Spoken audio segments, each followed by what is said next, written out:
housing. So a lot of folks talk about rentals or they talk about purchasing homes. When we talk about our fair housing statutes, we're talking about every transaction that you can engage in as it relates to housing and the fact that it's protected by our statutes.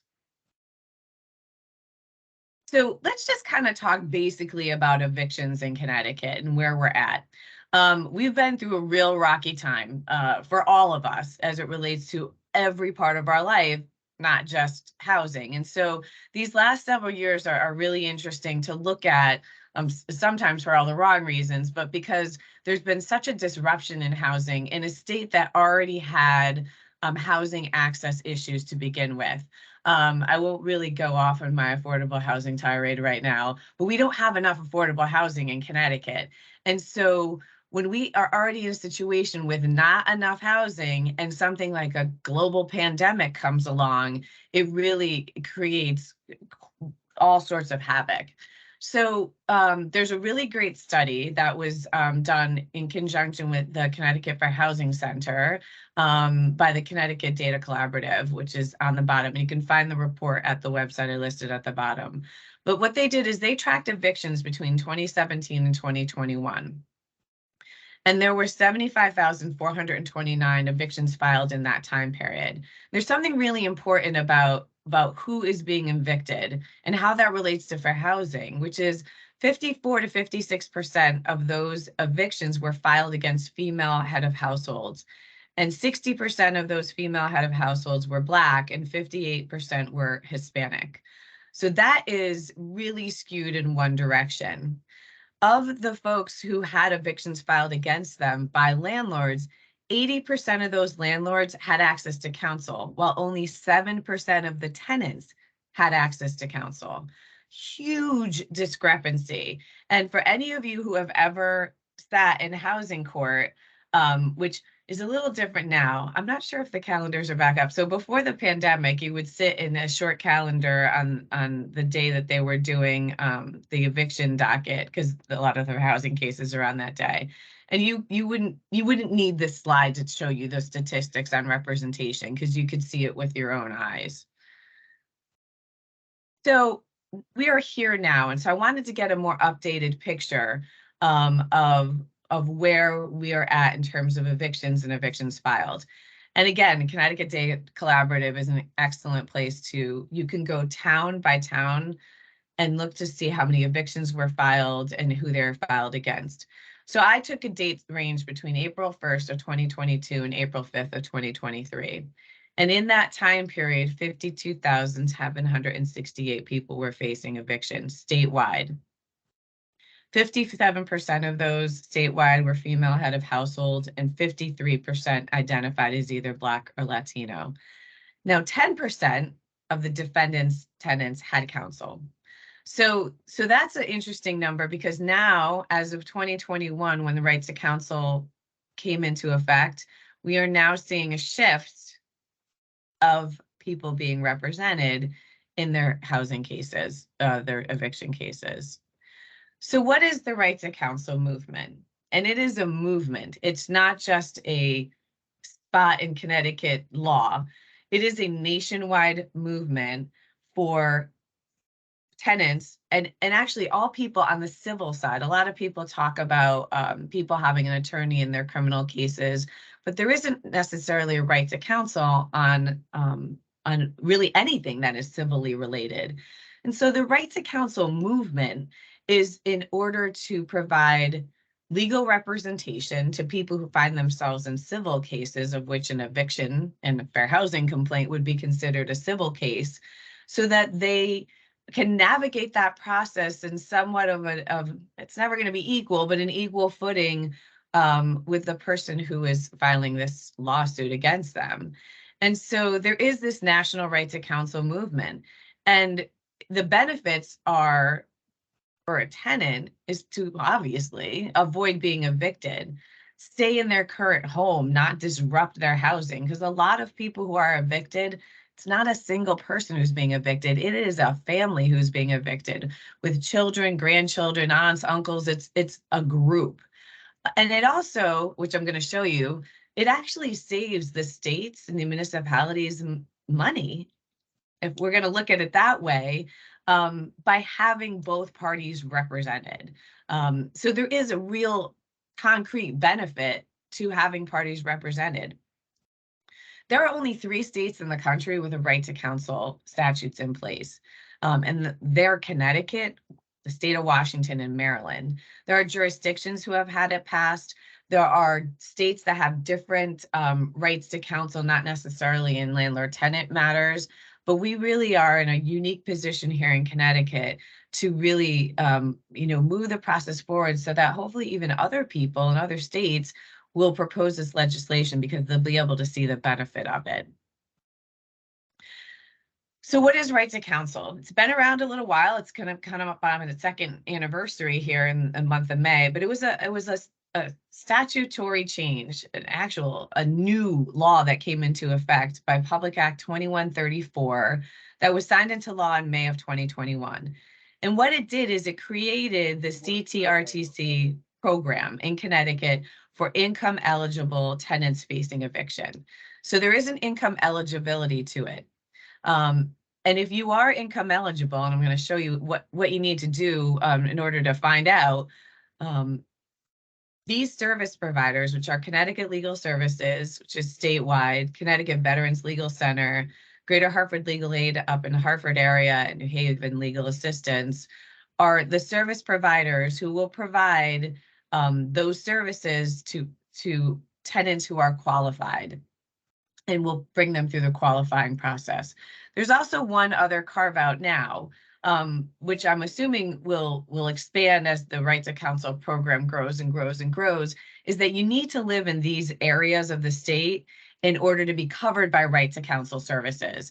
And I listed all the towns there, and the website's very helpful in letting you know if you were in the right location. But it's Bridgeport, Danielson, Hartford, New Britain, New Haven, New London, Putnam, Stamford, Waterbury, West Haven, and Willimantic. So we're kind of getting a geographic location of the state of Connecticut in terms of representation, with probably a little bit more in our northwest corner. So how do you access services for Right to Counsel? Where do you go? This is where you go. evictionhelpct.org. That is the website that will provide you access to the services that you need, and if you find yourself in this situation where you're being evicted. So Connecticut Bar Foundation, who is also part of the Right to Counsel movement here in Connecticut, pursuant to the contract, they tasked an independent contractor to review the year that we've had in Right to Counsel and how it's been working. And so Stout is the group who did this evaluation, but the majority, again, we're looking back at who's being evicted. The majority of their clients, of people who were represented through this Right to Counsel program, were female and were non-white. Most clients indicated if evicted, they had no place to go. So because, again, the housing market is so tight in Connecticut, and there are not a lot of available units. I mean, there's just a tiny percentage of available units. If one is evicted, there really is no place to go. So staying in place is very important. 1 of 4 clients were assisted in the eligible zip codes, and we're looking at a time period for this entire slide between January 1 and November 30th of 2022. There is an increase in representation. I had given you that number before, from 6% to 14% for those covered zip codes. So that's great, and will only get better. And they also noted what the benefit was of the Right to Counsel program. So the cost savings related to housing social safety was 1.1 to 1.2 million for Medicare savings, educational savings, economic value to retaining people in Connecticut, and then also out-of-state foster placements, 1.3 to 1.4 million. I mean, these are real dollars that are being saved by having this Right to Counsel program. So So for those who are motivated by that, there is really the proof in the pudding of having right to counsel. Now, you may still find yourself in a place where you are being evicted. And I just want to very quickly go through the services that the commission provides if you are finding yourself in a situation where you are facing an eviction. Here at the commission, we are processing complaints. We're doing intake. We have an intake officer who takes intake for your complaints. We have mediation services for any complaint that comes through, investigation. And then the cases are litigated and adjudicated before our Office of Public Hearing or in court. And this is where you can find us. We have our office located at 450 Columbus Boulevard. You don't need to come in and see us because you can reach us on our telephone number, which is 541-3403. Our services cost nothing, zero. You just want to make sure that you get to us within the statutory period of time. It's 180 days prior to October of 2021. That should be none of you right now. And it's 300 days for after October 1 of 2021. So I'm going to leave you right there for that. If you have questions, please save them for the end. But I want to thank you for your time.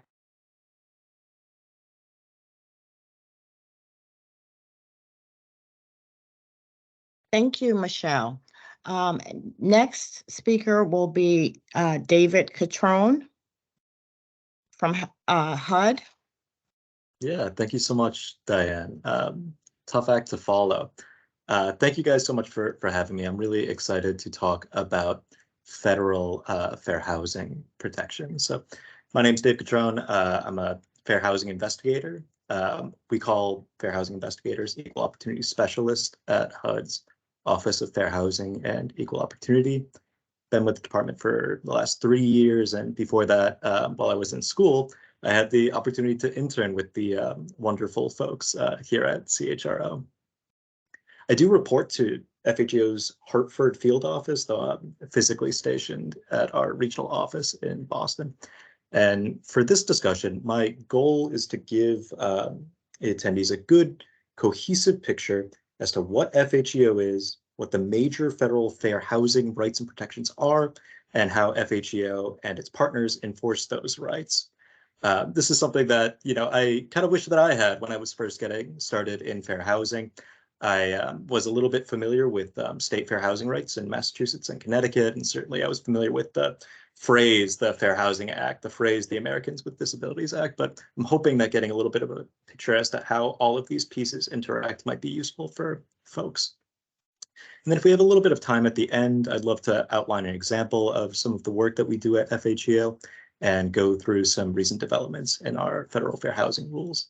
I don't have a slide deck for this presentation. I feel like that can be a little bit distracting both for me as a presenter and overwhelm attendees with information, but there's tons and tons of information that is along these lines available online. So what is FHEO? FHEO is the office within HUD that is tasked with enforcing civil rights authorities that fall into two large buckets. There's the Federal Fair Housing Act on the one hand, and a bunch of other what we call concurrent federal authorities on the other. I feel like this will be a little bit of a refresher for a lot of folks on the call, but it'll be a good foundation for the rest of our conversation. So the Federal Fair Housing Act, this is Title 8 of the Civil Rights Act of 1968, prohibits discrimination in housing based on the protected classes of race, color, national origin, religion, sex, including sexual orientation and gender identity, disability, and familial status. So we have protected classes. It applies broadly to many, many housing providers. And that is a big distinguishing point between the Fair Housing Act and our concurrent authorities. These concurrent authorities, they often don't apply to all housing providers or folks involved in the provision of housing in all circumstances. Many are only triggered where the housing provider is a recipient of federal funding. And even that is limited. Oftentimes, things like mortgage insurance, HUD provides mortgage insurance, that wouldn't be enough to make a housing provider federally funded. And likewise, the receipt of rent from a mobile housing voucher is oftentimes not enough to establish that funded relationship. Some examples of these concurrent authorities are Title VI of the Civil Rights Act of 1964, which prohibits discrimination on the basis of race, national origin, and color, so a smaller subset of the protected classes the Fair Housing Act covers, in programs or activities receiving federal financial assistance. This is a lot more limited than the Fair Housing Act that does not have that qualifier. Similarly, Section 504 of the Rehabilitation Act of 1973 prohibits discrimination in these programs on the basis of disability. Now, there's a few other concurrent authorities like the Americans with Disability Act and Title IX, which come up in public accommodations and the education context, respectively. But I've dealt with these a little bit less than things like Title VI or 504. And as of recently, with its 2022 reauthorization, there's also parts of VAWA that would fall within FHEO's ambit. So this is the Violence Against Women Act, which applies regardless of sex, sexual orientation, or gender identity, despite the name. It has certain housing protections for survivors of domestic violence, dating violence, sexual assault, and/or stalking, which are collectively referred to as VAWA violence or abuse. So with this 2022 reauthorization of VAWA, HUD was tasked with implementing and enforcing the housing protections within VAWA, consistent with the rights and remedies provided by the Fair Housing Act. And as I was talking earlier about these other concurrent authorities and how they're triggered by federal funding, VAWA is a little bit different in that housing programs that it covers include any housing that receives assistance from HUD, including these mobile housing vouchers. It's my understanding that mortgage insurance still would not create the funded relationship.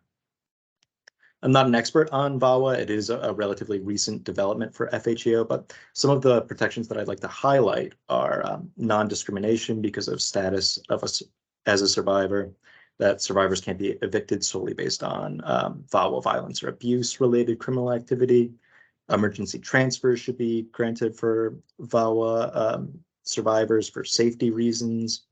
Survivors should maintain their federal housing choice voucher if they need to move as a result of VAWA violence and abuse, et cetera, et cetera. There are quite a few housing related protections that VAWA references, and now FHEO is implementing a process by which we will be processing these cases, VAWA cases that touch on VAWA's fair housing protections and enforcing those protections.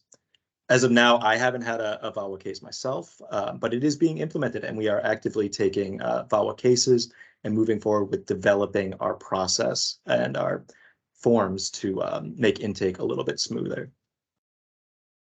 Turning back to the Fair Housing Act for a second. So we know what it is and what it protects, but how is it enforced? Many of you know that states and local governments will sometimes have their own independent but substantially similar civil rights laws to what's covered under the Fair Housing Act. And Michelle gave a great outline of Connecticut's. So CHRO is the body that enforces those state laws, and Connecticut's law. Oh, Dave, it looks like you've been muted. Oh, thank you so much, John. Appreciate it.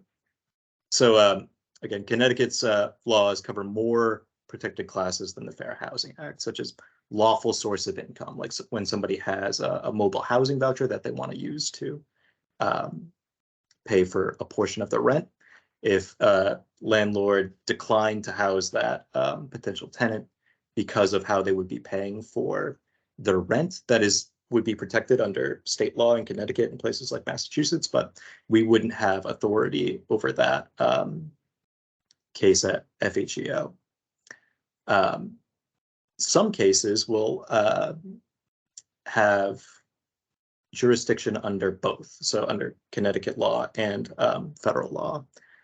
And when a case like that comes up, CHRO and other state and local fair housing agencies have agreements with HUD by which we can have CHRO process both their state claim and the Federal Fair Housing Act claim at the same time. So basically, when CHRO gets a claim in that would be appropriate under both authorities, they would quote unquote dual file it with FHEO. When FHEO gets an intake that would be appropriate for CHRO to investigate under the Fair Housing Act, that is referred to CHRO. HUD monitors the processing of all of these cases, and when they're resolved, CHRO is paid for each one of those. So that's a big part of how the Fair Housing Act gets enforced. Referrals to state and local fair housing governmental entities that conduct the investigations and resolve those cases. Not every state has this sort of relationship with HUD.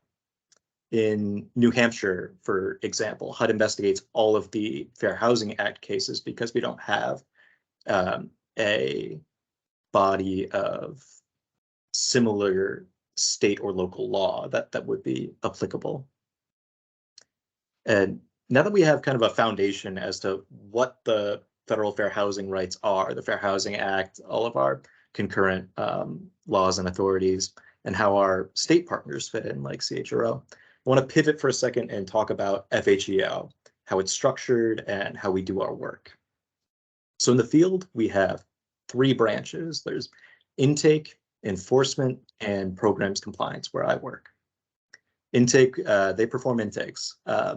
They process inquiries that we receive from the public. They interview complainants, and they determine whether the complainant's claims are jurisdictional, whether we can do anything about their allegations with the authority that we have at FHEO. If so, intake works with the complainant to draft a formal complaint. That's then filed with HUD and referred to our state or local partners as appropriate. Otherwise, HUD staff would be assigned for investigation. Intake also refers complainants to other service providers when a claim is not jurisdictional, such as nonprofit organizations, housing counseling agencies, and other divisions within HUD, or state partners when a case might be jurisdictional under their laws, but not under federal law. I'll use the source of income example again here. Now, our enforcement branch processes any cases that HUD does keep with an individual complainant, such as Fair Housing Act claims and for those concurrent authorities that I mentioned earlier. Investigation, just like at CHRO, it's a neutral process by which the equal opportunity specialist gathers information, which then results in a finding as to whether there's reasonable cause to believe that discrimination occurred. After this, the parties can elect to either go to federal court or an administrative law judge for further processing. And just like CHRO, during this process, HUD also offers conciliation services.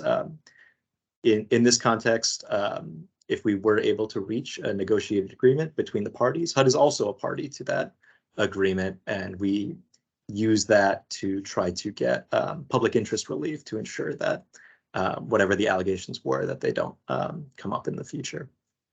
If an agreement is reached, the enforcement branch is responsible for monitoring those and being sure they're adhered to. And then programs compliance, the branch that I work in, we do a bunch of different stuff.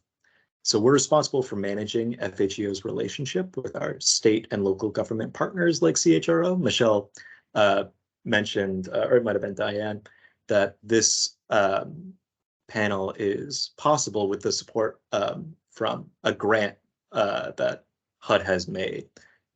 That's part of our relationship with our state and local partners. We offer a variety of grants for education and outreach and similar sort of projects. We also distribute grants to federally funded nonprofit partners who do fair housing work, such as in Connecticut, there's Community Legal Aid, the Connecticut Fair Housing Center, Open Communities Alliance, and Building Neighborhoods Together down in Bridgeport.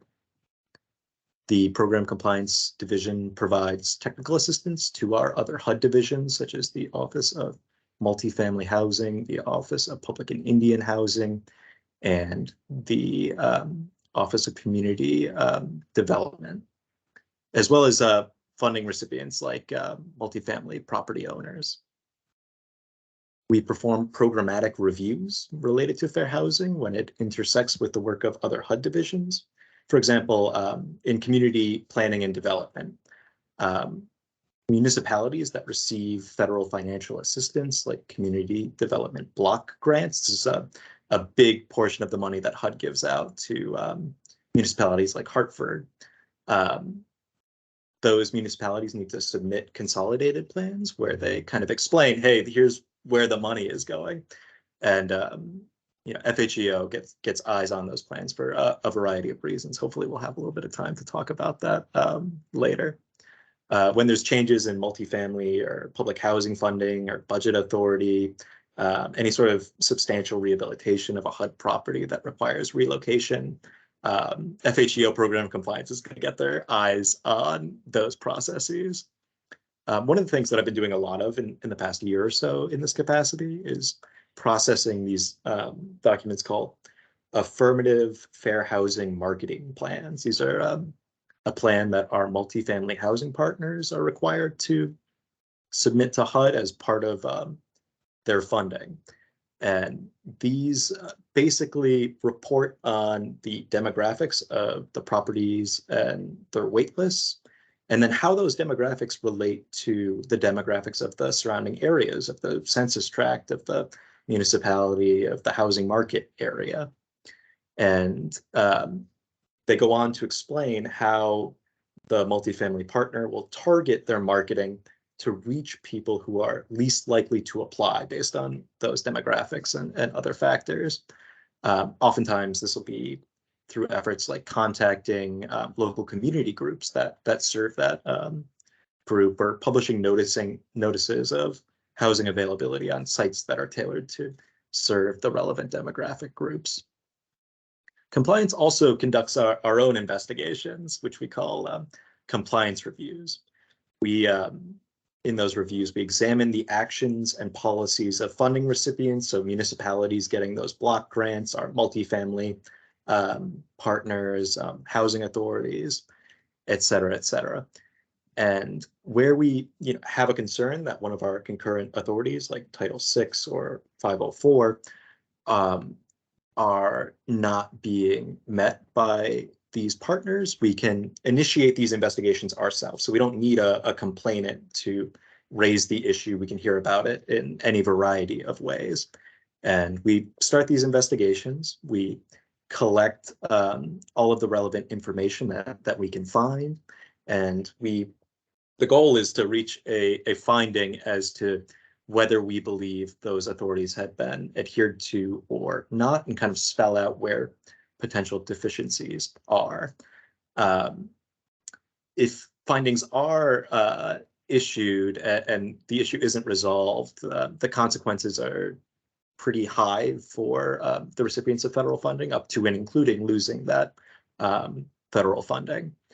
But usually these investigations are resolved by negotiated agreements called voluntary compliance agreements, where the partner agrees to take certain steps to ensure compliance with their obligations. And sometimes we'll also get public interest relief, like a compensation fund or things to that effect through these voluntary compliance agreements.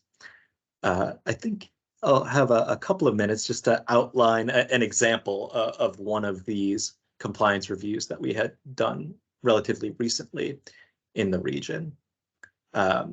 So as a preface to that, I've discussed what the field work looks like at Fair Housing. Of course, we also have a very significant portion of the Office of Fair Housing and Equal Opportunity that's located in DC, our headquarters branch. And they do a lot of stuff, like providing program support, conducting FHEO's own education and outreach. They do some specialized investigations and have staff that have a lot of skills, like GIS mapping and that sort of thing. But they also can start larger investigative initiatives. And that's what happened back in 2020. Headquarters began an initiative nationwide where each region would take 1 or 2 compliance reviews, all under Title VI. So we were looking at multifamily housing providers that are receiving federal financial assistance to subsidize their properties, and taking a look to see if they're adhering to their obligations under Title VI. So the investigation that we did in Region 1 was really tailored on race and national origin. And I think we did a pretty good job. So Region 1, where I sit, that covers all of the New England region. We did an investigation of a property in Boston that had hundreds of subsidized units and a very disproportionate representation of one race and certain national origins compared to both the immediate surroundings, the neighborhood that the property was in, and the housing market area. This was like 95+% of one race on this property. The investigation was initially led by our wonderful program compliance branch chief in the Hartford field office, Michelle Johnston. And then it was picked up by my colleagues, Abigail Merrigan and Bryant Gaspard, as well as myself. And during this investigation, we gathered a lot of relevant information and interviewed staff working for the management company that handled this property, and put together a big investigative file that summarized the issues that we saw relating to fair housing under Title VI. And before that investigation resulted in any sort of finding, we were able to reach a voluntary compliance agreement with the recipients of federal funding, the owners and the property manager, to bring them into compliance with Title VI. These negotiations were led by FHEO headquarters with support from the field. And some of the things that we were able to negotiate were revisions to recipients' hiring practices, changes to their marketing efforts, including a new affirmatively fair housing marketing plan that was tailored to attract the less represented groups, as well as a process to integrate the applications from those groups into their wait list. So we had the recipients reopen their wait lists and reorder it to give the new applicants an opportunity to get in the realistic near future. We also were able to negotiate changes in policies regarding language access, their tenant selection plan, application processes, et cetera, et cetera. And that, one of the reasons that we like to use these voluntary compliance agreements is because we can, delve a little bit in and get changes for policies that were concerning but might not have resulted in findings. So being able to get in and negotiate a change to application processes, which were more compliant under Title VI regarding things like criminal histories and arrest records to avoid any potential future disparate impact claims, felt really useful. In addition, we were able to get a pretty decent chunk of a monetary settlement to resolve that investigation. Overall, it did feel like quite a success. And that was just one example from this initiative nationwide. We're getting pretty regularly updates from the other regions as they wrap up their investigations in these voluntary compliance agreements, often with similar relief. So I think with that, I'll wrap up for now. If we have time, I'd love to discuss some other updates to federal fair housing rules, such as our recent changes regarding the affirmatively furthering fair housing rule and the changes to HUD's discriminatory effects rule, but I think we can hold those for now.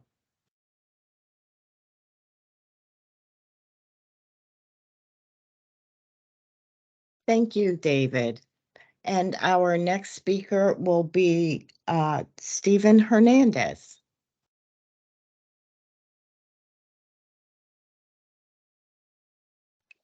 Hi, how are you? Can can you hear me clearly? Yes. Oh, good. I'm so glad. Well, thank you so much. And I'm sorry about the technical issues this morning. I'm working on what seems now like a really antiquated platform, which is essentially my iPad, since we're also connected on these platforms now and these Brady Bunch screens. But thank you so much for having me, and thank you so much to the two previous presenters who have really, I think, laid out the landscape of protections and the landscape of the laws, not only that protect these populations in against housing discrimination, but also the agencies that are in charge of the work, really on the ground. So proud of being able to work together with CHRO, a longtime friend and partner to this commission, in doing a lot of the substance of the work.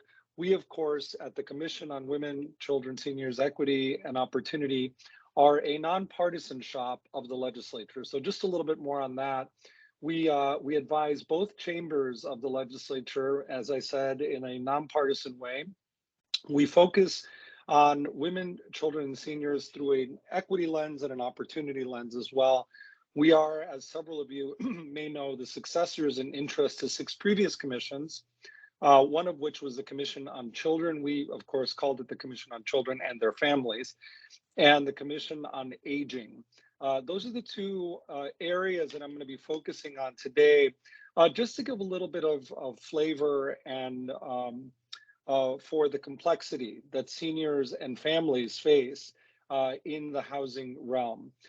So, as you did mention in our introduction, we are an equity shop, but also an opportunity shop. The idea being that when advising on public policy, when understanding the impact of our budget decisions at the state capitol and across the state, we really have to think of not only what it means to reach the place where we have equitable access, but also launching opportunity at that point so that each of us can live and enjoy our full potential in our own little democracy here in Connecticut.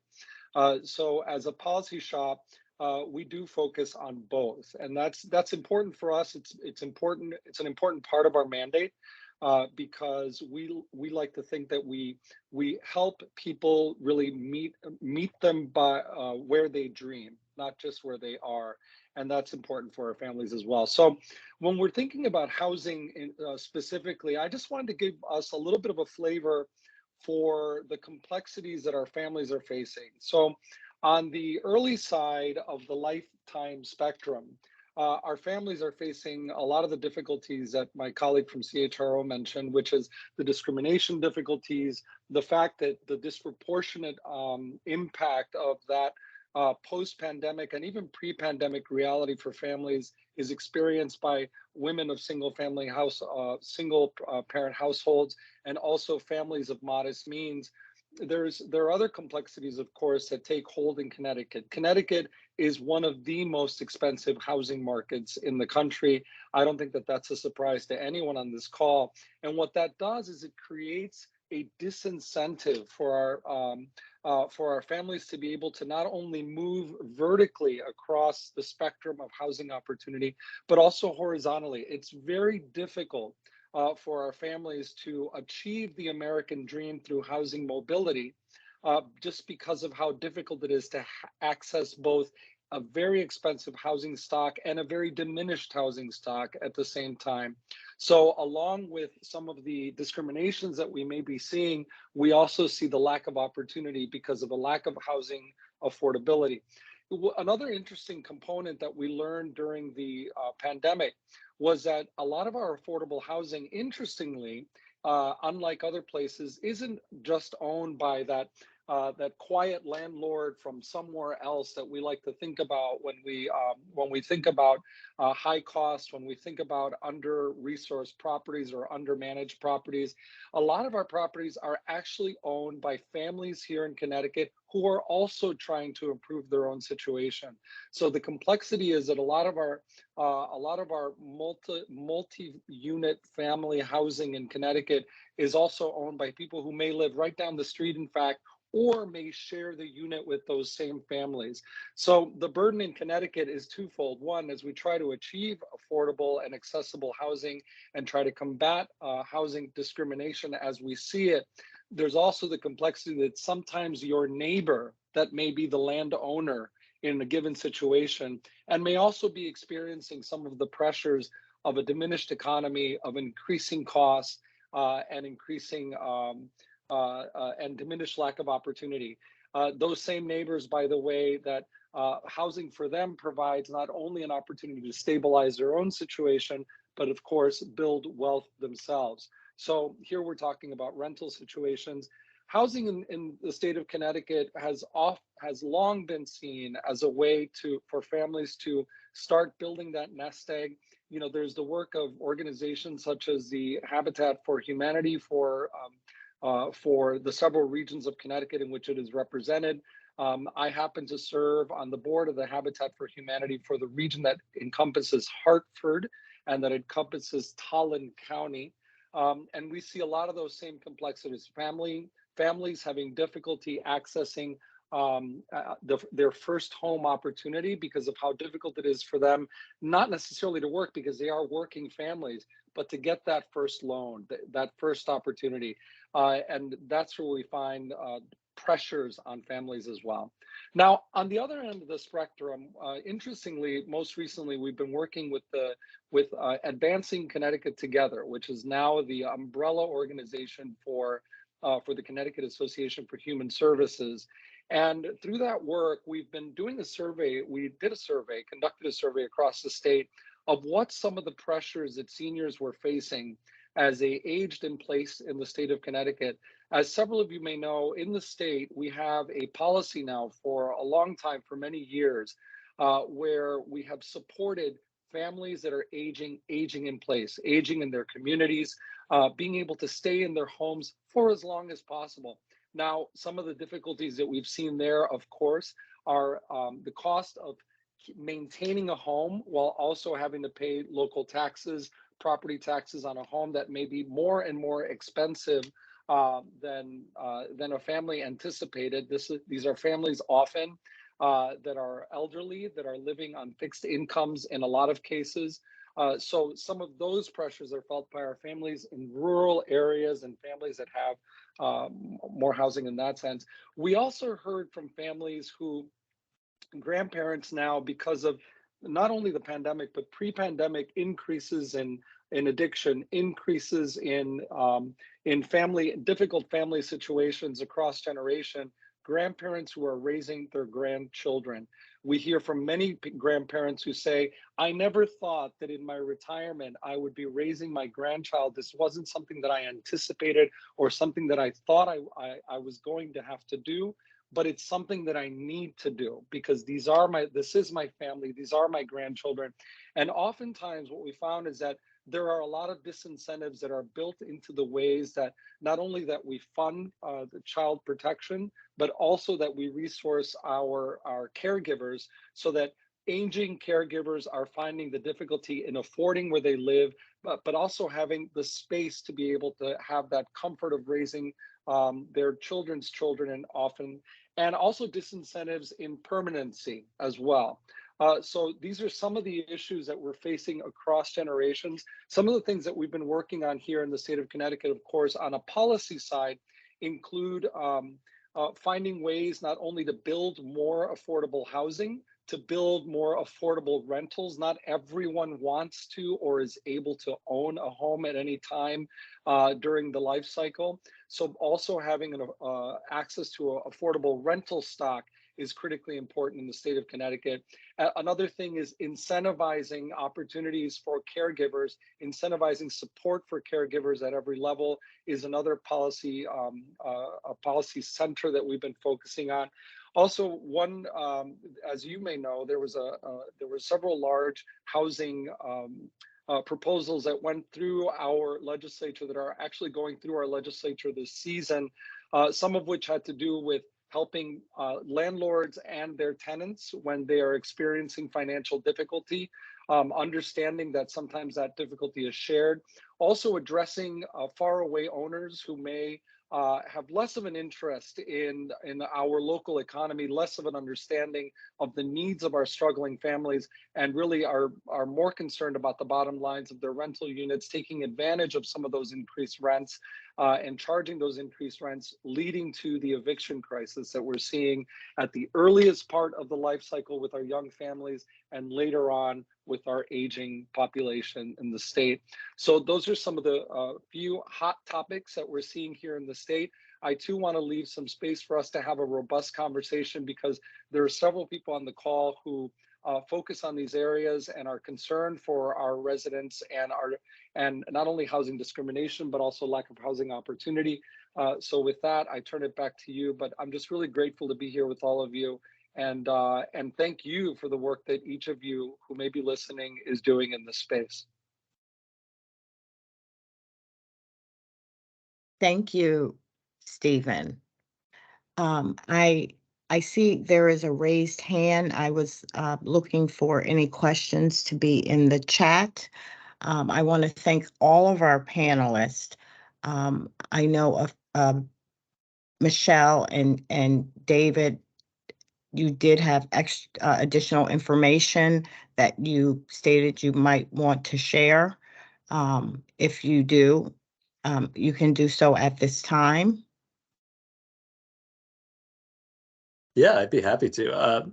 I don't think it'll take too long, but I'd love to give just a quick update as to some of the federal fair housing rule changes that are kind of percolating. And I'm not an expert on these, but I do think I'll have enough knowledge to give you all an outline as to kind of why they're relevant, where we're coming from, and where we may go in the future. So the first of those is related to affirmatively furthering fair housing. So in February of this year, HUD published a notice of proposed rulemaking in the Federal Register about the Fair Housing Act's mandate to affirmatively further fair housing. So to start, like, what is this? What is AFFH, affirmatively furthering fair housing? It's an obligation baked into the Fair Housing Act for HUD and program participants, funding recipients, to proactively take meaningful actions to overcome patterns of segregation, to promote fair housing choice, to eliminate disparities and opportunities that we often see, and to foster inclusive communities that are free from discrimination. So usually we see this kind of a couple of steps that we would expect funding recipient municipalities to take regarding this. Determine who lacks the access or opportunity, where the inequity is among the protected class groups. They would then take some sort of action to promote integration and reduce segregation, with the ultimate goal of transforming racially or ethnically concentrated areas of poverty into areas of opportunity. So it's a pretty straightforward articulation of kind of what that aspect of the Fair Housing Act means. That's a current interpretation. And it was kind of in line with HUD's interpretation in 2015. So we had a pretty formalized structure as to how we would expect recipient municipalities to show HUD that they are affirmatively furthering fair housing along those lines. And then in 2020, a new rule came up, the Preserving Communities and Neighborhood Choice Rule, which kind of changed the dynamic, the way that HUD was expecting municipalities to report on their efforts to AFFH. And it took out a lot of the structure for that reporting and kind of lowered the standard as to what HUD would kind of rubber stamp as sufficient. It basically expected municipalities to show some sort of affirmative steps to further fair housing policy, which boiled down to the recipient being active as opposed to passive. So this is a relatively low bar, I would say, from my perspective. And in 2021, HUD issued an interim final rule, and now we are sort of moving forward with that. That kind of rekindled that structure from 2015, that interpretation of AFFH that I spoke about at the start. So in that interim rule, municipalities just needed to put in certifications that they will affirmatively further fair housing in connection with their consolidated plans for recipients of community development block grants, that sort of thing. And moving forward, we'll expect a kind of more structured articulation as to what the issues are and what will be done to address those. There's some plans that these communities would submit that basically analyze the impediments to fair housing choice. There's a process for this. We have toolkits to support them in making these assessments of the impediments of fair housing choice that are faced in their communities, and then an articulation as to what they're actually going to do to resolve those impediments, and periodic reporting as to the progress that they've made on, I think it's 5-year and 3-year timelines. So that's the AFFH side. The other thing that I wanted to highlight just briefly is our discriminatory effects rule. So discriminatory effects, when we're talking about it in a fair housing context, this was a kind of codified standard of disparate impact analysis that HUD had, explaining how we would analyze allegations of discriminatory activity that related to policies that are neutral on their face, but have a discriminatory effect. So oftentimes we'd see that in something like a criminal history policy. It may not reference protected classes like race and national origin, but as it's applied, it may have an impact disproportionately on folks of one race or national origin over others.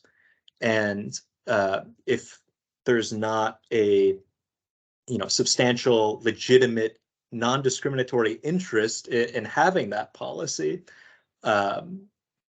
or if there's a less discriminatory alternative to that policy that is not implemented, there could be a legitimate fair housing claim that would be jurisdictional for us to investigate on the basis of disparate impact. So in 2020, there was a proposed, or I think the change was effectuated, changed this rule that basically made it harder to allege disparate impact claim under the Fair Housing Act and our concurrent authorities. And HUD was sued, and a preliminary injunction was issued that prevented the implementation of that rule. And very recently, we have HUD submission to the Federal Register, I believe it was this March, that kind of is looking to restructure our discriminatory effects rule again and kind of bring it back to where we were, that more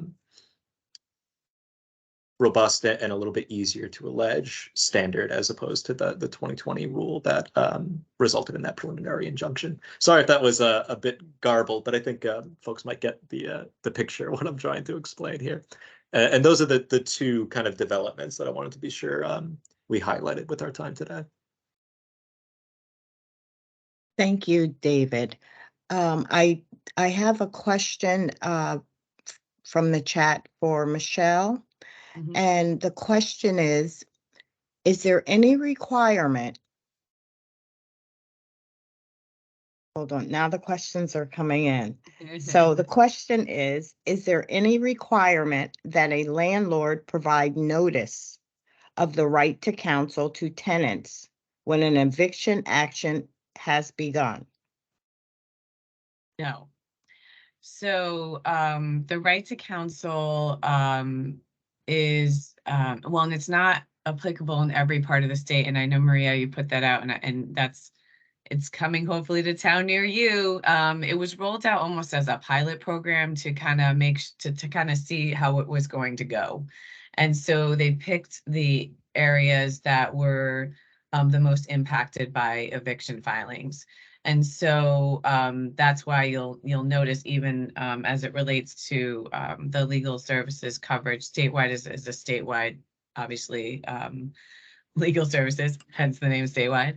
But there is, the evictions are tending to happen more in the cities. And I really do, I was so like drawn into it. Just, you can scroll over all the towns when you go to the Connecticut data and just see where the evictions are happening. So the long answer that I'm giving you now to the short question that you asked is that there is not. I do think that it would be great. And I think with every statute, there's always amendments to it. Some of you may remember that when Unite CT was first rolled out, there was not any sort of requirements for landlords to, participate, know about it, whatever it may be. And as the pandemic kind of went along, there for a period of time by executive order, there was a requirement that landlords fill out the paperwork. It didn't mean that they had to take it, but that was really kind of their notice when they were doing the eviction, that they had to complete the paperwork if there was a tenant who was interested in participating in the program. So I think that's a great idea, and I'm writing it in my legislative notes right now. And the second question is kind of piggybacking on the first one. It states that there's only 11 towns are served by this right to counsel. They want to know why there's only 11 and how can they or do other areas participate? So how are you able to participate? Say if you're a town and you want to participate, is it voluntary? So it, like as I said, it was rolled out in a pilot manner in order to see how it would work. And even for, and if anybody is on this call from any of the legal services that are facilitating the program, please feel free to speak up, because I would be interested in how it's going. Even if you are in a town where the program works, it doesn't necessarily 100% provide coverage, because it's a capacity issue. It's a capacity issue with legal services. It's a capacity issue with a lot of agencies that provide services to the public. There are just so many cases that they can take. And so essentially what will need to happen is just, once the formula is in place, which it is now, it needs to be pushed out to other towns within the state, but funding is going to be a part of that too. So it's not that it's not going to happen, it's just not happening this second. But the goal was to have it for everybody. And it kind of is like the legislation passed last year about fair rent commissions, and some towns already had them. And there was a requirement that towns of a certain size, it was 25,000 in population, had to have a fair rent commission. And there was legislation that came forward this year that actually lowered that number. So, we're always at a starting, it didn't pass. It's not that it didn't pass, I don't think it was voted out. We're always at a starting point when we pass legislation, but that's not the ending point. And so I think that some of the things that we're talking about today are really good ideas and ways that we can kind of make sure that we're covering all of the tenants in Connecticut who were meant to be covered when the legislation initially went through in 2021. Okay, and so do all... Oh, they do. Oh, Tucker McQueenie. Thank you, Tucker. Landlords have to serve right to counsel notices. Get my friend Tucker here. Landlords have to serve right to counsel notices with a notice to quit, and again when the complaint and summons is served. And Tucker would know that because Tucker worked on this for a little bit. Thanks, Tucker.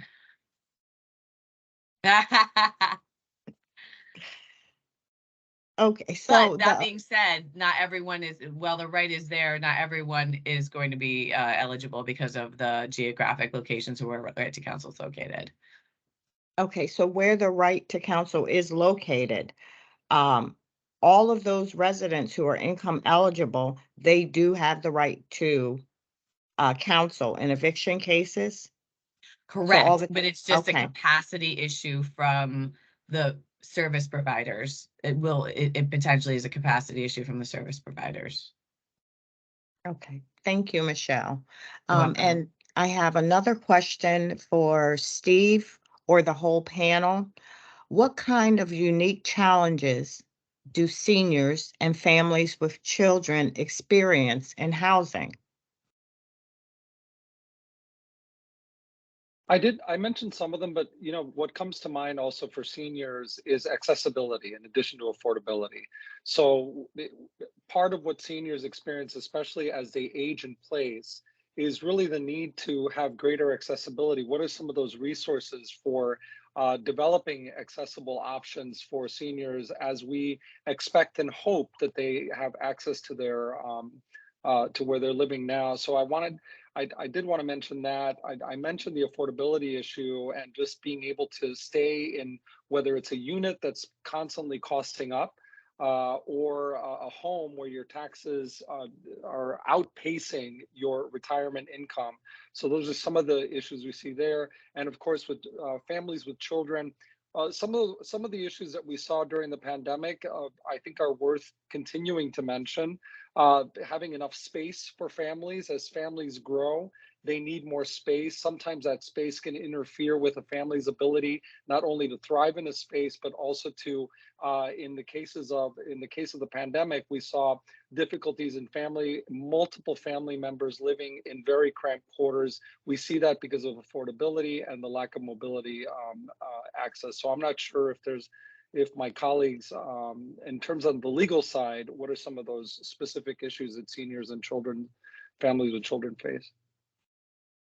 So, I mean, I'll speak from the fair housing perspective side and the housing discrimination side statewide, is that, when families move repeatedly, it disrupts all aspects of their lives, their education, their access to healthcare, their access to services in towns that they used to live in. And it becomes, and when we're looking at a group that is disproportionately women and disproportionately Black and Hispanic, we are going to see a disproportionate effect on all aspects of their living. If you've ever been to any of my trainings, housing is the source, it's the nucleus of all that we do. And so if housing is not stable, if housing is not, another thing about people who are being evicted, it's not just because they're not paying their rent.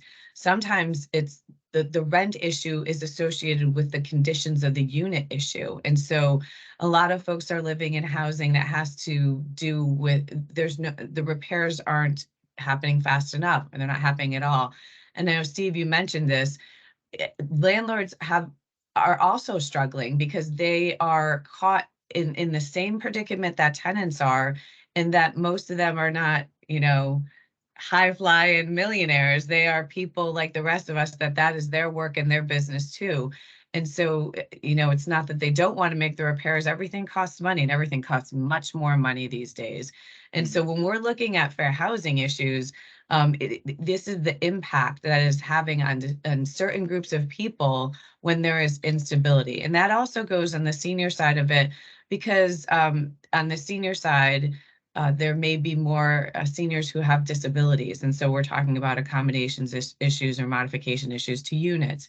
And those are fair housing related issues too. And so when repairs aren't or can't be made, when housing is not stable and accessible, when people are moved around, families, disabled, seniors, those impacts are discriminatory based on all of the protected classes I just spoke about, and are extremely disruptive. And so, that's why we work. That's why Diane Carter, who is the incredible supervisor of the housing unit, is here, because we take those complaints in. Not all of it is going to be discrimination related, but there's a lot of overlap. And that's what I wanted to mention earlier. There's a lot of overlap. We're talking about landlord-tenant law, but the overlap is there. We can't navigate away from that. And so I think that, that's important to realize too, when we're talking about housing, is the absolute disruption that this creates, and the unfortunate specific group of people it's affecting. Yeah, just a short expansion on that. I think Stephen and Michelle, you guys did a fantastic job of answering all the angles of that question. But just to add, for families with children, especially in New England, where we do have such old housing stock, we run into the issue of lead paint very frequently. It's not very cheap for landlords to remediate lead paint. So oftentimes families might face discrimination if they do have young children, and the prospective landlord finds out about that. They may be denied access to a housing unit that would otherwise be available, often unlawfully, right? Agreed. And there's some good comments I have called on my friends in the audience who are working in rights of counsel, and they put some really good comments in the chat about kind of where it started, where it's going, and we support you with the legislators in terms of getting more money for it. It's proven how effective it can be. And so, and the savings that it really does generate. So I think that's important too. And just to mention one more thing, other jurisdictions across the country have found creative solutions to build greater support around housing, especially around tenant rights and tenants. Many years ago now, the District of Columbia, which, as you know, is a city, a state, and an agency of the federal government, created what is called the Office of the Tenant Advocate. And the Office of the Tenant Advocate really focused on a lot of issues, not only on the equity side, but also the opportunity side. There was a fund that was created to help tenants if their landlord was going to sell their building. They had firstly a right of first refusal, and secondly, there was a resource for them to be able to buy their house, their building in a cooperative way, and then share some of the expenses of that building. There was a resource for that. There was also, for the lead issue, there was also lead remediation at turnover requirements. So there are creative ways that jurisdictions are creating even more centers of assistance and gravity for specifically tenants in rental situations that I think we should explore here in the state. Agreed. Thank you. And I want to thank all of our panelists at this time for presenting and providing very important information to all of us. Thank you. And next, we're going to hear from a complainant who came to Commission on Human Rights and Opportunities. She was discriminated against based on her race and color, and her name is Z. So I'm going to give her time to tell her story about what occurred with her. Okay, so Z, can you turn on your camera for me, please? Yeah, hi. I am trying. I'm not sure if you can see me yet. I can see you, yes, yes. Oh, you can? Yes. Oh, okay. Okay. There's something blocking my side over here. Sorry. Hi. Okay. Hi. So I just want to give you an opportunity to tell your story about how you were discriminated against based on your race and color. Okay. So, thanks for giving me this opportunity. I'm very nervous and I think I've had a lot of coffee. So I'm going to try not to stutter around too much. But so my situation involved my next door neighbor. I live in an apartment building that has 4 apartments in it. Single bedroom, large parking lot, driveway. It's like right on the road where there's a traffic light and a train tracks right next to it. So it's kind of a busy-ish area.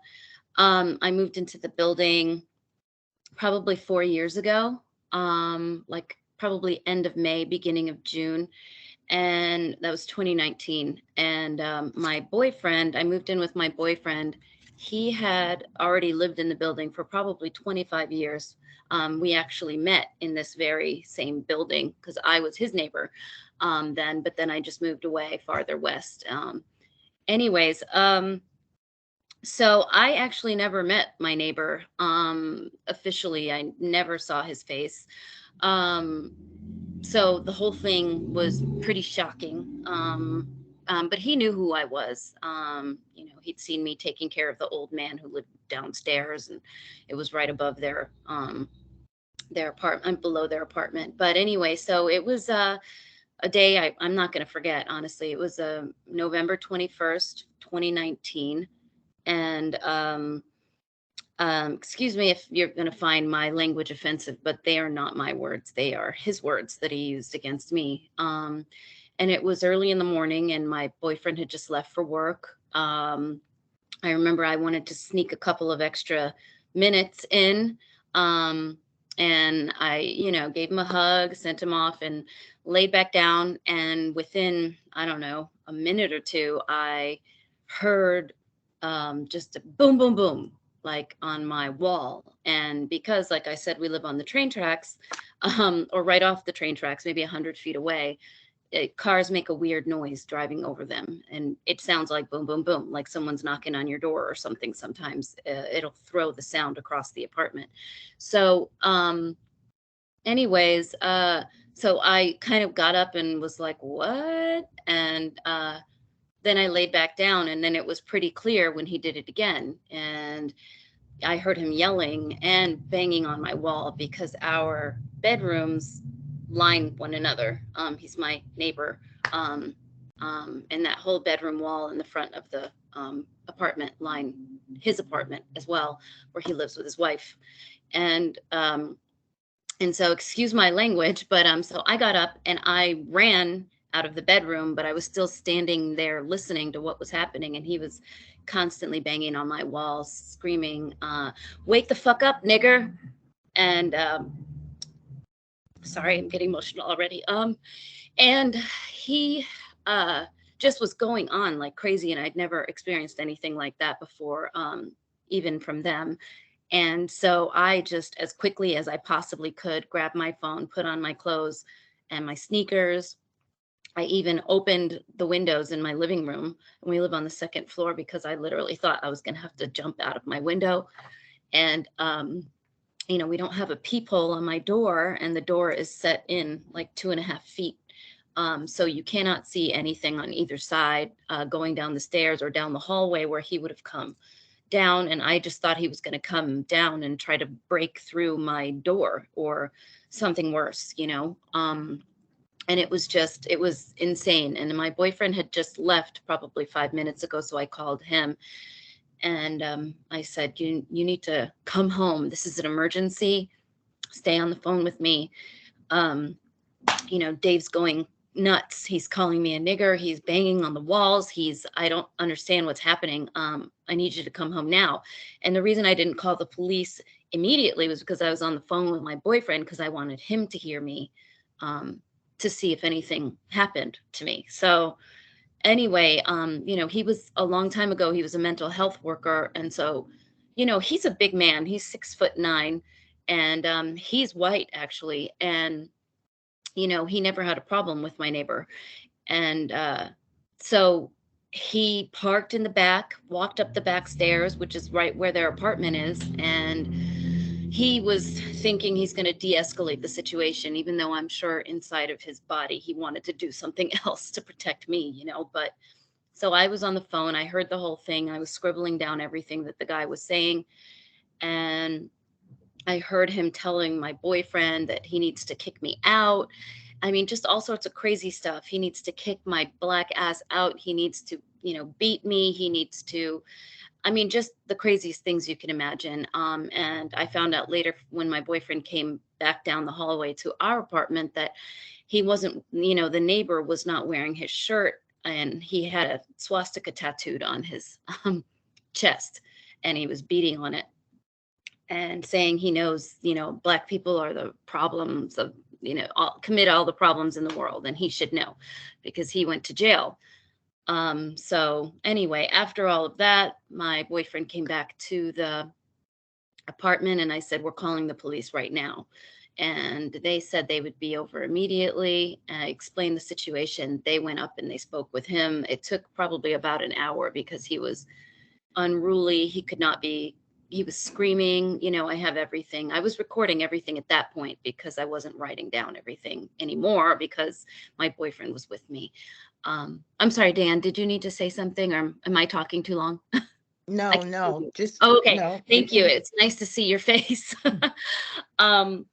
So that was the first incident. They didn't take him away because, you know, for some reason, I guess you have to have everything recorded these days, even though, you know, and because my boyfriend wasn't with me, they told him if she had had a recording, we would have arrested you immediately. Anyways, you know, so, you know, they left, and then, he began to harass me, um, just repeatedly. And, you know, within a few days, just menacing crazy things. Like I'd be sitting at the stoplight, and, you know, it'd be nighttime, and he'd be flashing his flashlight at me from his window, and laughing hysterically. Also, nails or screws were thrown all around my car. But that time I wasn't parked in my spot. My boyfriend was, so he got all the screws in his car. Just one thing after another. And he immediately after that started blasting his music through the walls. And I think we all know, if we've ever lived in an apartment building, that you're going to hear your neighbors. So it doesn't bother me that other people are living next to me, or, you know, here and there, they like to hear really loud music or whatever. But this was exponentially loud. Like if you go to a nightclub, you have to put earplugs in. Like he blew out his own speakers. You could hear the feedback, and just always yelling and screaming. And I was just really nervous because, you know, he basically assaulted me in my sleep. So I didn't have any control over the situation to defend myself. And all of that trauma just got stored in my body. And I was just extremely jumpy all of the time. I would hear cars going over the train tracks. I would jump. I'd hear somebody close their door. I would jump. And just the music blasting through my apartment was, it just amplified how much trauma and stress that I was going through. And then, so, and I used to carry my phone on record when I had to go down the hallway to wash my laundry, because the laundry room was directly across from their apartment. And I was always thinking, if he's going to come out and attack me, I'm going to have it on film so he can be arrested. Anyway, so the second, you know, just kind of violent episode, besides all of the harassing, was September 27th of 2021. And I, you know, in the meantime, I did tell the landlord, you know, nothing really happened. But anyways, I decided to get a camera that I got permission from the landlord to put on the outside of the building, that was focusing on our cars because of everything that kept happening, you know, the nails and, you know, just stuff happening in the parking lot. And I also was afraid that he was going to like attack me, and I would be alone down in the, you know, in the parking lot. So obviously, I mean, he started screaming about that got him angry. And I don't know whatever else was going through his mind, but one day on the 27th of 2021 of September, I was doing my laundry, and about, you know, almost an hour into it, I was walking up the hall. I heard him yelling again. And I don't think he knew my boyfriend had come home, because he was gone. And it was his, you know, just MO to ambush me. He would only turn the music up loud like that when I was alone, and he would turn it down to nothing when my boyfriend would come home. So there was a whole, you know, stalking kind of element and harassing and misogynistic element to the whole thing. So I had been alone all morning doing my laundry, and he, I believe he thought my boyfriend wasn't there because he just got home. So he had his door open. I saw him pacing in his door with his shirt off, obviously displaying the swastika, screaming about the landlord, how he only, excuse me again, how he only helps niggers, and, you know, and all this crazy stuff. And his wife tried to close the door, and he's like, you know, leave the effing door open, F that B, you know? So it was obviously directed towards me for no reason. I had never interacted with this person before.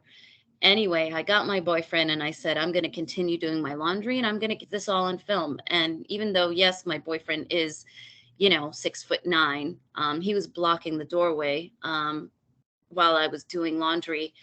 My neighbor just kept screaming, you know, all niggers must die. All of this crazy stuff that you can't even imagine is real.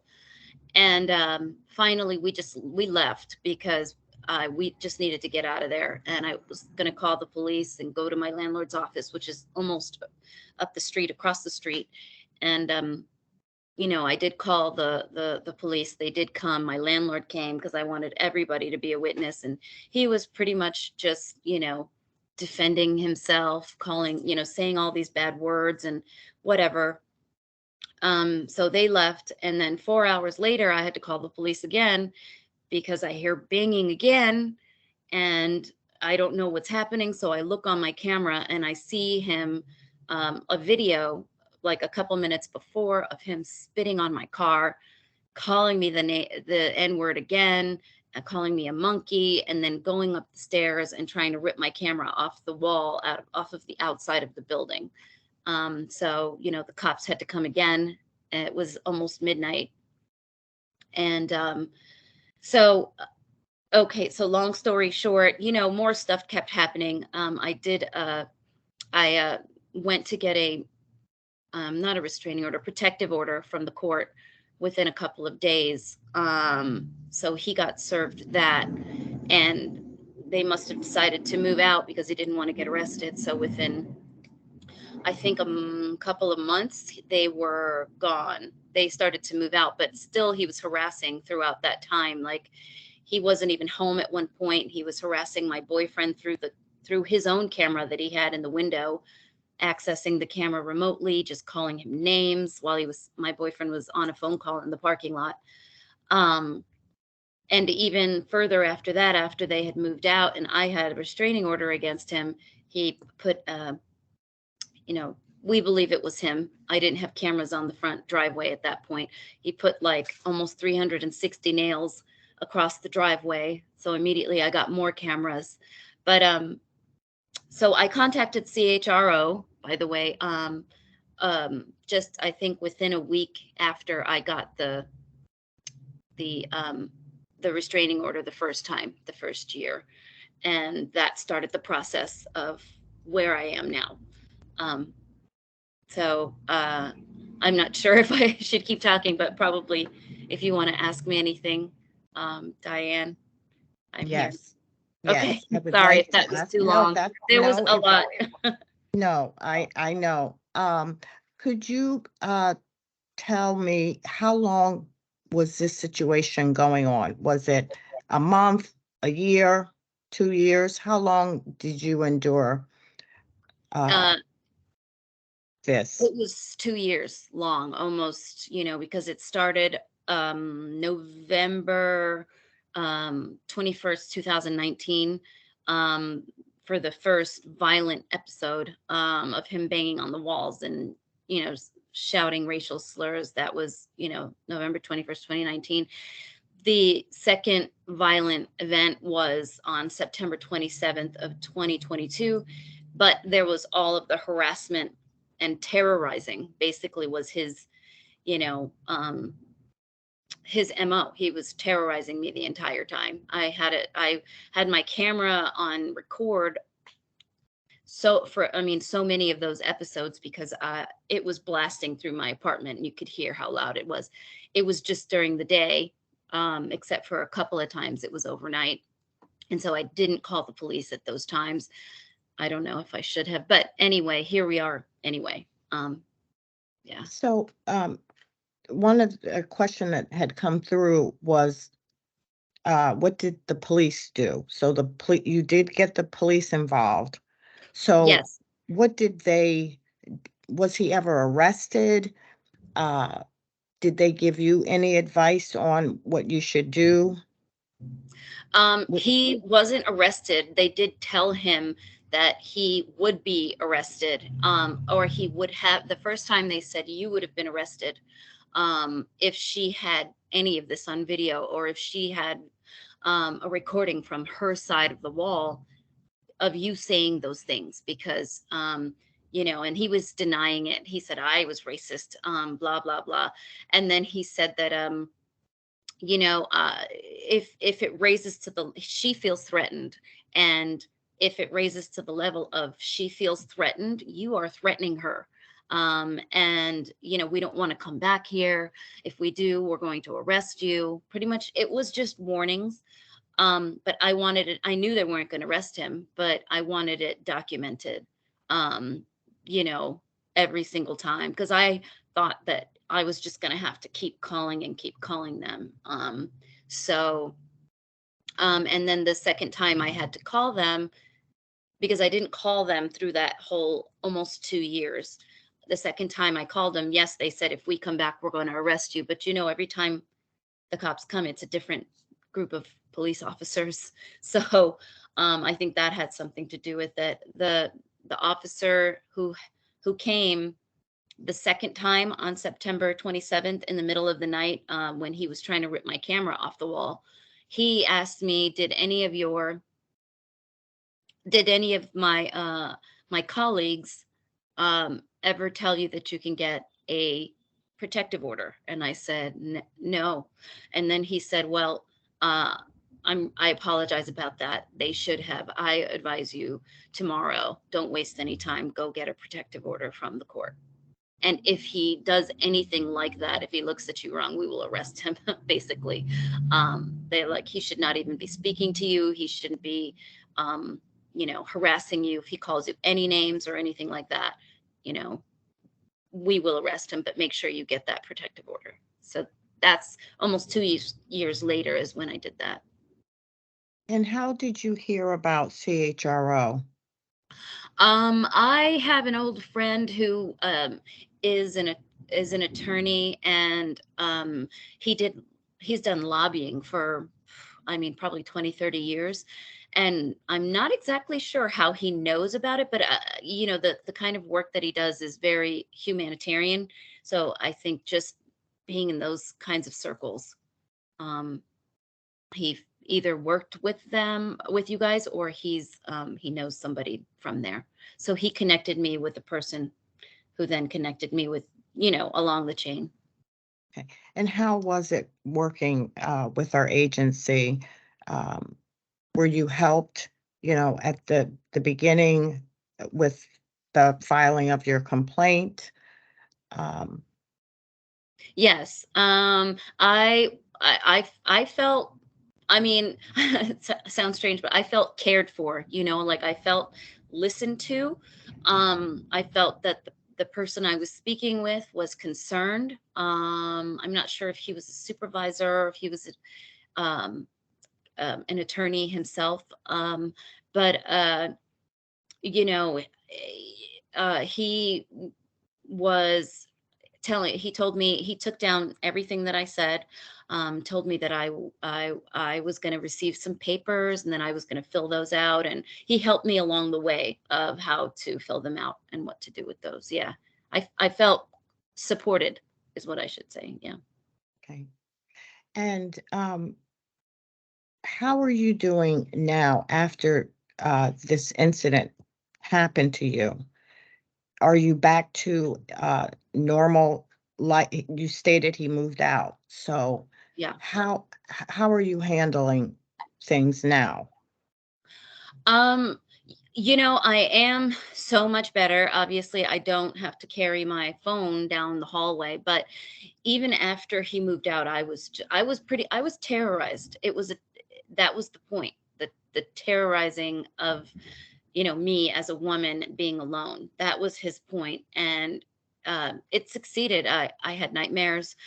I don't have nightmares anymore, which is amazing. I don't have nightmares anymore. I actually am not as nervous going down to my car at night if I have an attack and I want some candy or something, you know, in the middle of the night watching a movie or whatever. You know, it really hindered my life dealing with that person. And CHRO honestly alleviated all of that trauma, because I did end up confronting him with a hearing.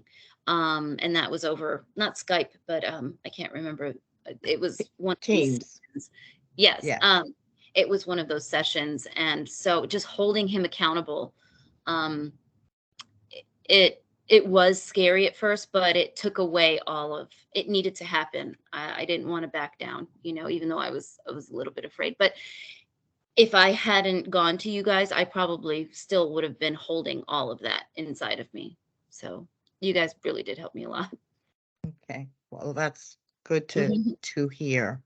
Yeah. And I'm glad you're doing better and you're living in peace now. Thank you. So that's good. I'm just looking to see whether there were any more questions for you. A lot of in the chat, people are thanking you for sharing your story. Oh, okay. Your story is one of the worst race discrimination cases that I have come across since I've been with the commission, and I've been with the commission for about 17 years. So Yeah. I am glad that you accepted to share your story with everyone.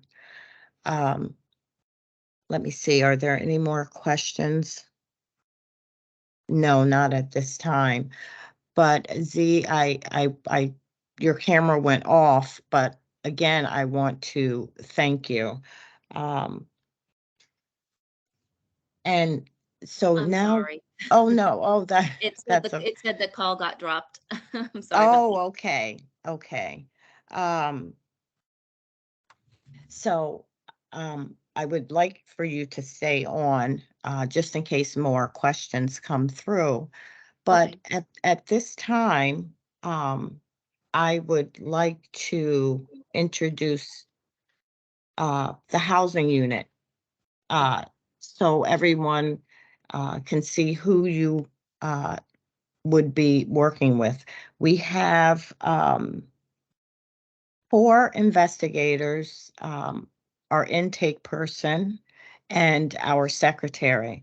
So I would like you to turn your cameras on if you can, just so I can introduce you to the forum. So I see that we have Jackie Elam. She's an investigator. Cindy Drife. Hello. And Renee Clark. And Marisol Sala. Hello. Hi. And so these are our investigators. And I just want you to know that our housing unit, we're dedicated to fighting discrimination. We also have Sean Jones. That would be the first person you would come in contact with. He is our intake person. You would contact our unit and he would hear your side and he would draft the complaint for you. So feel free, if you or anyone feels that they are being discriminated against in their housing, please reach out to us. If they're not sure, they can just call us. We are here to help. And I want to thank my staff for coming on camera. Thank you.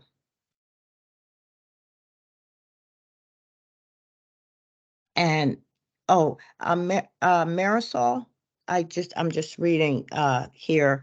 Your camera wasn't on. I don't know whether you were aware of that. No, it's on my end. Oh, okay. Well, it's not. It didn't let me show see. up. I'm sorry, guys. There's There we go. Marisol. Yes. Hello, everyone. Okay. She is one of our investigators too. So out of the investigators that showed up on the screen, one of them would be mediating, one would be investigating your complaint. So let me just briefly explain. You contact the housing unit, you would speak with Sean, he would draft your complaint. It would be sent to you for your signature. You send it back to us, we serve the complaint on the respondent and you get a copy. Once we receive the answer, you would be assigned an investigator, well, a mediator to mediate your case to attempt settlement if possible. If settlement does not occur, it would go forward to an investigation. Okay, and at that time, it would be determined whether there's reasonable cause to believe that you've been discriminated against or not. Okay, are there any questions?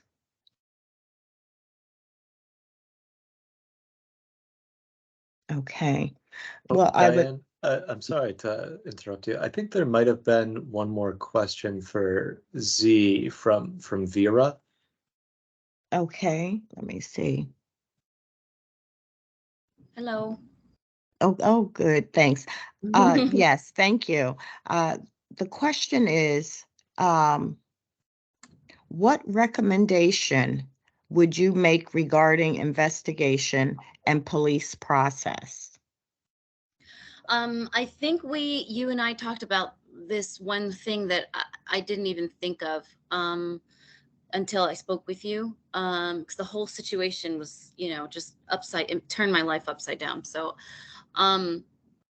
I would recommend what you and I talked about, which was if the police or even at the court, if they were to have information themselves to pass on basically about your organization, that there is a way that you can try to help yourself and handle this situation, because it was a very, very scary experience. I didn't feel like I had any support from any kind of authority that could have held him responsible. So he could have done whatever, and who knows what could have happened to me if he were, physically violent. But that's what I would recommend. And maybe from the beginning tell the person you can go get a protective order, and just kind of, or, here's a victim's rights person who can help you navigate the process. I wasn't told by anyone about you guys. So I didn't know you even existed. So I didn't know, if he's not going to be arrested, how is he going to be held accountable? And why is it that I either have to move to get out of this situation, or just suck it up and carry a camera with me all throughout the building recording, and basically live, in fear, And can you explain a little bit about, you reported this, your landlord was aware of this, correct? Yeah, he was. I told him the first time that it happened, I went directly over there because I obviously wanted to tell him what happened, and I wanted him to, kick him out, because it was crazy, and it was violent, it was misogynistic, it was threatening, it was, all of those bad descriptive words. And I did tell him about the, I made sure I kept a record of it, and I made sure I, in my phone, or sent him emails, and I asked him to please do something about it. I sent him the video recording of my side of the bedroom wall and the loud music. I had him come over here to listen to it, but of course, by the time he got here, the music was turned down. And after the second time, I said, this is ridiculous. I'm not going to move because of this person and uproot my life. You need to kick him out. And I think he was afraid of the process, and I don't think he thought he had the authority to do it. to evict him because he wasn't arrested or something. So I don't know. So I decided to help myself and help him to get him out, basically. So Did the landlord attempt to speak to him, to tell him to stop, tone it down? I do Anything? believe, well, he didn't come here after the first incident like he did after the second one with the police. I told him this is, I mean, it's menacing. It's every time he blasts his music, like I'm in a nightclub, I was like, it shakes me up all over again. You know, I'll have like a couple of days of rest and then boom, here it goes again. It was just, it's re-traumatizing me. And he finally did call him and he told him to turn it down. So I think at that point, the music went down a little bit, but it started again. It's just always in a cycle of whenever he felt like it. So basically that was it. You know, I think he was very afraid because he said, I don't think there's anything in the lease that says anything about racial discrimination. So I don't think he understood, honestly, his own rights. So when I when I found out about you guys, I wanted to find out how I could help him get the guy out. But what ended up happening first was the protective order scared him enough to move because we do live like this and he couldn't be within 300 feet of me. So, Okay. yeah. Okay. But now the landlord has put something in his new leases that has a clause about discrimination and threatening or harassing, he said. So that's good. Right. That is a good thing. Yes. Yeah. Okay. Are there any more questions? Just give me a few minutes. Hey, Diane, can I speak for a second? Z, I want to Sure. thank you so much for coming forward today. I don't think enough people have the strength, the courage, the guts that you have to tell their story because it's so, I can't imagine how incredibly painful it is for you to talk about it, to have talked about it. And I can't thank you enough.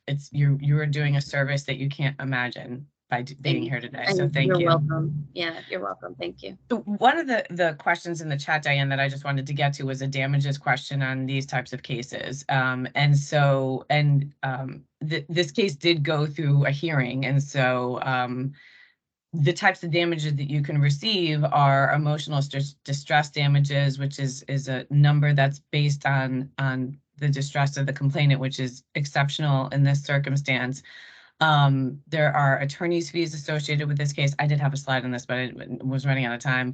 There are the costs for moving, so that if Z had to move and had to rent a truck to do that, though there are differentials in rent. So there's this compensatory side, there's emotional distress side, there's a punitive damage side. So in cases in court, you would get punitive damages. Certainly, I would assume on a case like this, along with civil penalties. And so there are absolute damages. And landlords very often can be named as respondents in these cases where discrimination has occurred. And so there doesn't need to be anything in the lease. There doesn't need to be anything articulated. It is why we do quarterly fair housing training at the commission, which you can check out on our website, because we all the time, Kim Jacobson, my managing director colleague in all of this, train landlords to let them know that you are responsible for the fair housing rights of your tenants. And that's absolutely independent of the lease and the terms of the lease. If you are knowledgeable about a fair housing hostile environment, you as the landlord are responsible and can be named as a respondent for that situation. So it's very important that landlords do not walk away, say just call the police, which happens a lot.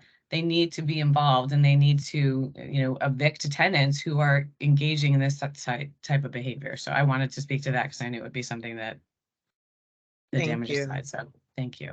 Thank you. Okay, and then also there is a question who would the complaint be against, and who would be responsible for damages? Michelle, Again, if it you'd would like be- to answer. Sure. Yes. It would be, so the complaint could be against the landlord, it could be against a management company, it could be against a leasing agent that works for a management company or a property. Anybody who was knowledgeable about what happened or who has ownership responsibilities or management responsibilities of the property. And so any one of them, and often all of them, are named in a fair housing complaint because they are all responsible for ultimately the monetary damages associated with the discrimination. And that includes, again, attorney's fees. A lot of the times, cases of housing discrimination that go to court will generate hundreds of thousands of dollars in attorney's fees. And if there's a finding of discrimination, then the housing provider, whomever the respondent defendant is responsible to pay that damage. And so it could be a wide breadth of people involved. The great thing about CHRO, many great things, is that Diane's unit will help you sort through that. You don't need to figure that out. We're going to help you figure that out when you come to us. But generally, when you're out and about and you are in situations, that's kind of the short answer to that. Thank you. You're welcome. Okay. It is 12 o'clock. So I just want to thank everyone that participated, the panelists. I want to also thank behind the scenes employees who helped to make this possible. Jonathan Sykes and Spencer Hill.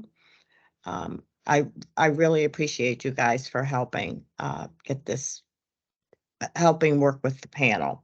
So again, if anyone has any further questions, you can reach out to the housing unit. The main number is 860-541-3403. You can also email me at diane.carter@ct.gov. And we will answer any questions. We are here to help and take complaints. So thank you and have a good afternoon.